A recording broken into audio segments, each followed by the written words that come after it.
Okay guys, let's go through a little story time. We are going to summarize my Rebag drama.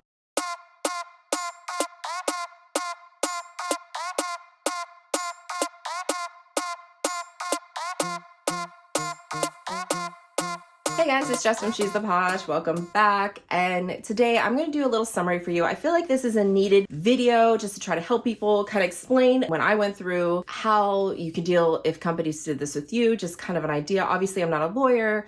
I'm just sharing my experience and what worked for me. Obviously, this might not work for you, but I also want to share this story, easy way where people kind of comprehend it. They don't have to watch all 5 or 6 videos of mine, and maybe I'm a little calmer and I can get my story across better. Maybe, but I always get heated every time I talk about this, so I'm not making any promises. I make videos anytime I want, so please remember, hit subscribe below, ring that bell, so we can become best friends here on the internet. So we're doing a summary, guys, of my Rebag drama and where we're at right now. So this started back in September, and we're now in February, and I did get an update from one of the government agencies, so I thought let's just do like a recap of what happened and kind of where we are now and my thoughts on the whole thing. So first, I want to say that Rebag sucks, in my opinion. This is my opinion. I'm sharing what actually happened to me.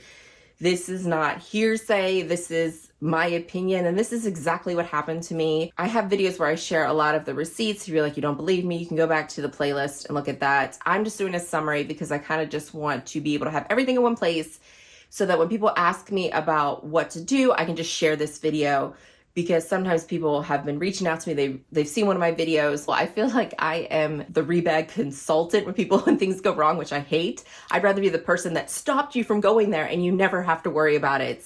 I do not mind you reaching out to me, questions, all that stuff. I've had fellow YouTubers that said, hey, I have a video, so I want to share theirs. If you're doing a video and you had a bad experience, let me know. I will be happy to share your story with others, because the more people that know about this, the less people that can get hurt by this. And I know not everybody's gonna have a bad experience with this company. I understand that people might absolutely love it and this might have a great experience. However, there are a lot of people that aren't having good experiences, and I think it is too much of a gamble, in my opinion, to trust a company that does not care about their customers. And the reason I say that is because I was a diamond member with them. So that is the highest level of tier that they have. That means I spent a lot of money a year with them. And how I used to use them, it's not necessarily cash that I would do. I would do their trade program. So I would buy bags from them. I would use them for 6 months. I would use them for rentals because I like to rent out my items to make extra money. And then I would trade them and buy something else. They also featured me in their blog. So they reached out to me and said, hey, we'd love to feature you, ask you questions about your bags, all this stuff. And they paid me in Rebag credit. I also, like everybody else, I think everybody has like links.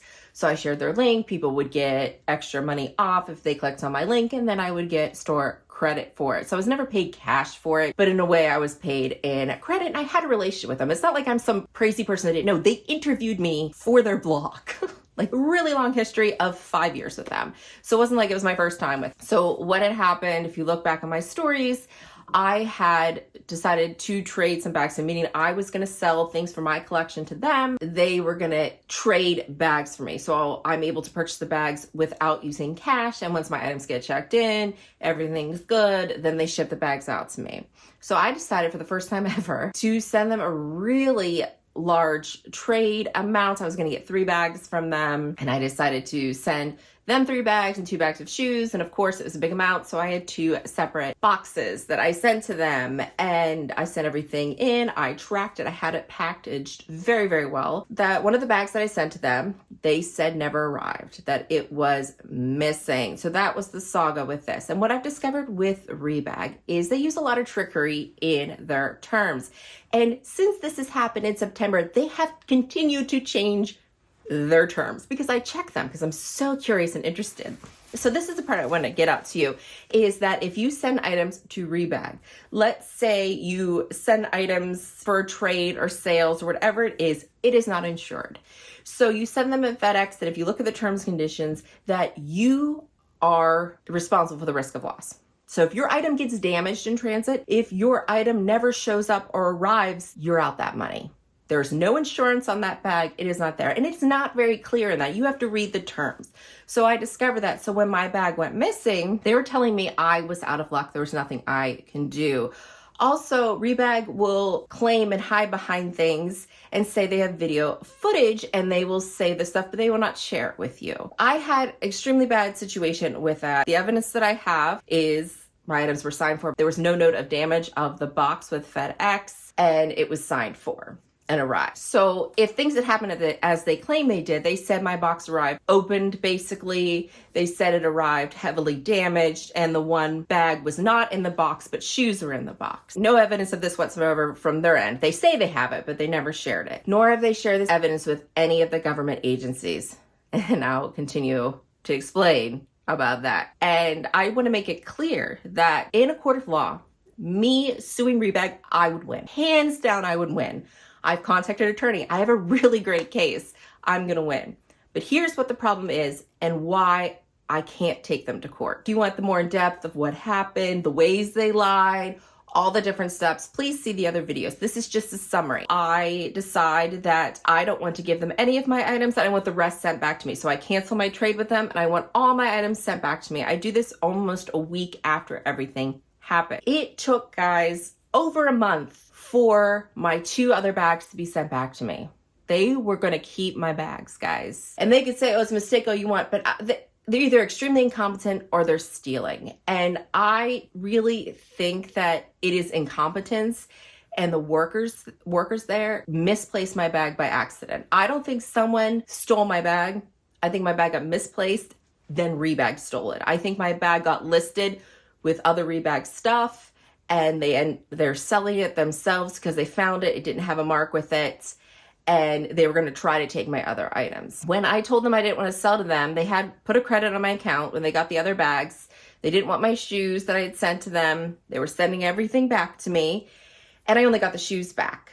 And they tried to claim they sent the bags back. So I had to literally film everything, guys. And this is what I recommend too. If you're selling to anyone, even if it's a reputable company, film yourself packing it. I didn't film myself packing it or dropping it off or the condition that it was in. Not that that would have made a difference, because it really wouldn't in the long run. At least I could show them this and say, this is in there, because they tried to claim I never sent it to begin with. They're just terrible. Diamond member, if they had just eaten the cost of this $2,100, let's say they did lose it or wasn't there, they would have made up that money and then some by having me as a customer, because I would have said their praises and be like, oh my goodness, my bag must have got stolen from FedEx, and I can't believe they did that. I would have said their praises. I would have continued to promote them. I would have continued to purchase from them, and they would have made up that money and then some.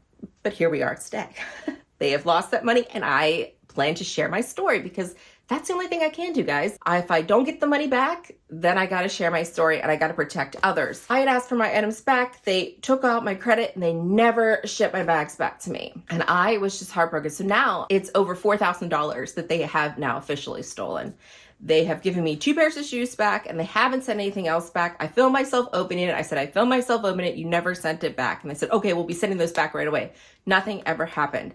I decided to contact a lawyer, because now it is a lot of money. Before it was $3,000. Now it's over $4,000, $5,000 worth of my stuff they're refusing to return. And I was talking to my lawyer, and they said that possession is really hard, right? So I'm looking at the terms, and I had taken pictures of the terms. This is how I know the terms are changing.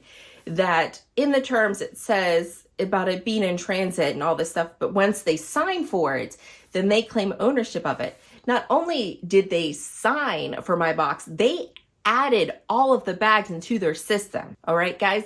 So they claimed ownership not just by signing my packages, but they actually claimed all 3 bags into the system. Still to this day, it says that they were going to pay me for it. I got an email saying they were going to pay me for my utility bag that was lost. However, I just didn't get the payments. So their system said they had it, they claimed it. So that's why not only it shipping there and the signing it is the fact that they claimed ownership for it. I would win in a court of law.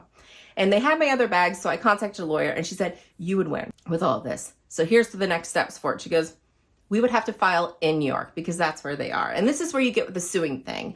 I would have to file in New York. And that means I would have to get an attorney in New York. So I could file everything in Pennsylvania, where I am from, and use this lawyer, but then I would also to start the filing, but then I would have to find representation and stuff in New York. And she told me on the low end what it would cost me would be, she said, probably right around $1,200 to $2,000. At that point, I was like, well, I'm gonna have to go ahead with this because they have $5,000 worth of my stuff. So I said, okay, I'm like, and that's what I have to do. She goes, well, there is one other thing we can do that's free before this happened. I know you guys are thinking, Better Business Bureau did that, guys. The Better Business Bureau is not worth it. It is a way for people to see reviews and stuff like that, but it is not a way for you to get any legal thing or anything to happen with the company. They don't have to do anything, and Rebag isn't affiliated with them, and Rebag has an F rating. So if you look up here, they have an F rating. When my thing first started, they had a C rating, C minus rating. And in the matter of months, obviously I had complained with them and wrote on there. They are now an F. And that's really difficult to become an F on there because that means you're not resolving anything. People are having problems and issues and you're not resolving them. So there you go. That just kind of gives you an idea of where the company's heading. It is not in the right direction. Yes, I did that, but it's not the way to go. She said what you need to do is file with the government agency. So there's a government agency in Pennsylvania and most states, but also New York. It's called Consumer Protection Services. She wasn't sure which way I should file. She's like, I would file with the Pennsylvania Consumer Protection Services because that's where you're from, but I would also do New York Consumer Protection Services. And what this is, it's in place so companies can't do shady things like this because they know suing's expensive. They know it is not something you want to do, especially for hundreds or $1,000s. I know you're probably just going to take the loss. They have enough money. That's why big companies will say, I'll just not pay somebody. They can sue me and then I can beat them in court. So it's cheaper for them to pay their lawyer fees than to pay the amount that they should have paid. So I decided, okay, she said, you can file with this. Tell them exactly what happened. And I said, what should I do? She goes, then share it. Share it on your stories, what's happening. Share it to everybody that you, and make sure they know you filed with the New York Consumer Protection Services. So I'll have that down below. So this is with any company. Like if this happens with some company and you are trying everything to contact them and nothing is working, look into Consumer Protection Services of the state that they are in and of your state, because there's other things you could do. So I announced it on my stories that I'm doing this. Keep in mind, they still have my other 2 bags. I just got the shoes back and it has been over a month and they've still had it. When I've asked for it to be back, I've got no credit, no cash for those bags, anything. They've just kept them. And next thing you know, after I make this announcement, I know they watch my stories and my videos. And after I made this announcement on there and I was kind of explaining to people and I sent in the link, I'm like, you guys have complaints, you need to use this link. And this is the best way to do it. Based on what my lawyer said, I get an email back that they're sending my bag back. I get 2 separate emails that my items are being returned. They're rejected. They're returning them to me. As you see in my saga, I get the bags back and the bags are back in the box, in the dust bag with all the stuff, the way I described it being there. I did get this back. One of them was tagged up ready to sell and it was in Florida. The other one didn't have a tag on it yet. And that was still in New York, I bet. But both of them were listed on their site because I knew they were my bags. I saw them. They had the same ID as mine. I knew they were trying to list my bags and sell them because it looked really bad on them because I had evidence that it was on the site. I had evidence that I didn't want them to sell that. So they sent those really back after I filed that. Now the update with where we are now, since I got those bags back, I'm still out the utility bag. They still refuse to pay me for that. And I have filed in both states. I have heard back from Pennsylvania. Pennsylvania said that they refused to talk to them. So Pennsylvania said that they have not heard from them, that they've reached out to them several times, and that they have not talked to them. So because this is in New York and not their state, there's nothing else they could do for me at this time to negotiate. So Pennsylvania said, we tried everything we could. There's nothing we can do. We're out. New York reached out to me and said the same thing. They are ignoring them. And they said that we've reached out to them several times. They're not talking to us. But they said they're still doing it. So New York is investigating. Allegedly, under my opinion, based on emails I've gotten, it seems like New York City is taking this seriously with Rebag. I did tell other people to file with New York. So as of right now, the investigation with New York is not over yet. They reached out to me and say, hey, please send us all the evidence you have and stuff. So when I filed with New York, they don't really have a place for you to send the evidence. So I had to email it to them and I had to do this in all these different forms. So I did send everything to New York, and there's a woman that's handling my case, and I just thanked her so much for taking it seriously. And I have to look up the thing, but she had some sass in her message to them. And even in her like formal letter that she sent to Rebag, she said that I was getting the runaround by the company and all this stuff. And I had copies of their terms and conditions. So since this has happened with them, obviously I've shared some bad reviews and different things. The company has laid off a lot of people in December. I noticed on Glassdoor, they've laid off a lot of people since this has happened. I've also seen other Rebag horror videos, so they're still not doing very well. The reviews continue to go down. They're still an F rating. I also saw that one of their stores did get robbed. Unfortunately, their store did get robbed, so I don't know what happened to the people's items that were there. I did notice they also changed their terms again. So they changed their terms for risk of loss. They also say they're not responsible for any packaging. So when it happened to me, it's like, I think I'm the problem. It's me. I mentioned that they said that my shoes, my front row sneakers, were in a box. And I said, I want that box returned. But their new terms, it says they're not responsible for any of that stuff. So if you send a dust bag, your cards, dust bags, boxes, everything to them, and let's say they decide they don't want it, or you decide you don't want to complete the trade, and you want the item sent back to you, they don't have to send you the dust bag or any of that stuff. They're saying they're not responsible for it. So you might not get your dust bag back. You might not get things back that will make it more valuable for you to sell, which is awful. So they can just take your stuff. I also found out in my investigation that you've seen from some of my videos that their warehouses are terrible. Their people are overworked, underpaid, understaffed, but they still laid off people. They only give you a 30-minute break for the full day. People said that stuff gets thrown, dropped on the floor based on how fast they're going. So that's how things get lost. Things get lost in Rebag. That's why I saw from a video that I'm going to show you down below that her bag got damaged. So she had a Chanel bag. She took video of her bag and how it was. And then when she got it, it looked like there was tape lines on it. So it got damaged. What it looks like is it was opened and then set down and packaging tape got put on this vintage Chanel lambskin. And then it got ripped off. And that's how the paint got taken off. They damaged her bag because she has pictures of her bag. She has pictures of her shipping it out to them, what it looked like, and then the condition when she got it back. She opened it on camera because she was nervous because they said there was discoloration on her bag and she was very confused by that because she goes, I don't have discoloration. Well, it got damaged when it was opened. And then when the people looked at it, they saw that damage. And apparently they don't have to pay for it based on their terms. Also in their terms, they say that you agree to all the new terms. Anytime they want to update their terms policy, you agree to it anytime you log onto their website. What are they thinking? It is not legally binding. You cannot. By me, because I always wondered why they left my account up. My account is still there and it's up because now anytime I logged on there to see anything and see what the updates are, they're saying that I agree to the new terms. Therefore, they don't owe me money for the stuff they're dealing with in New York with. I have no idea. But it just seems very interesting how the terms keep changing and how they don't make any sense. And I have a feeling that New York is having some questions and giving them a field day. Even if I don't get my money back, obviously I hope I do. I really think that Rebag is not going to be around much longer. I see them probably getting bought out or sold to somebody else just based on what's going on, the base that they're having layoffs. People are not happy. And I noticed that because when I was at Glassdoor, which is how I found out all the crazy stuff that happens in there. I wondered because I have gotten stuff from Rebag that I sent back that was damaged, that didn't have stuff as described. And that's probably what's going on, guys. So that's where we are right now. I just wanted to give the information. I'll have the links down below for consumer protection services. If you're having problems with Rebag, yes, you can still reach out to Better Business Bureau because it does help, because that's when you look up Rebag reviews, Better Business Bureau is right under Rebag. And you don't want to look at the Rebag reviews on their site because they can kind of narrate that and take things off because it's their site. But you can look at those ones. And I've looked at it and there's constant recent ones where people are having shipping issues, where things aren't described, where they are doing bait and switch, where they promise you that they're going to pay you this amount for the bag, but then they offer you lower money. And if you don't accept it, then you have to pay $40 or $50 for the shipping to get your items returned to you. They have this trickery that they're doing. And what's so funny is, like, you look at Fashion File and you think, okay, Fashion File's cares about their customers. Their rating, like, they care about the Better Business Bureau, so they're affiliated with them. So they have a high rating there.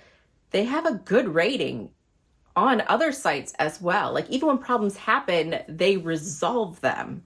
They insure their bags. They are doing things because they care about the customers who are there. So even if they lose money on, say, something that goes wrong, they're going to make that money up because they have customers that sing their praises. They have a customer that's going to come back. They're not going to have this nasty video being put up about them. So that's why I don't think Rebag is going to be around much longer. It just seems like a toxic work environment.